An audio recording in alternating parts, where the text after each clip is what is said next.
আসসালামু আলাইকুম দর্শক, আপনারা দেখতে পাচ্ছেন কত সুন্দর একটি গ্রাম। দেখেন গ্রাম এত সুন্দর হয়, গ্রামগুলা এত সুন্দর। দেখেন কত সুন্দর গ্রাম। প্রবাসী ভাইরা বছরের পর বছর চলে যায়, তারা গ্রামের সৌন্দর্য দেখতে পারে না। আমার আজকের এই ভিডিওর মাধ্যমে প্রবাসী ভাইদের জন্য ছোট্ট একটি ভিডিওর মাধ্যমে আমি গ্রামের সৌন্দর্য তুলে ধরার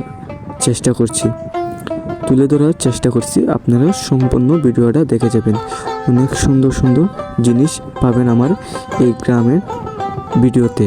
গ্রামের অনেক সুন্দর সুন্দর দৃশ্য পাবেন।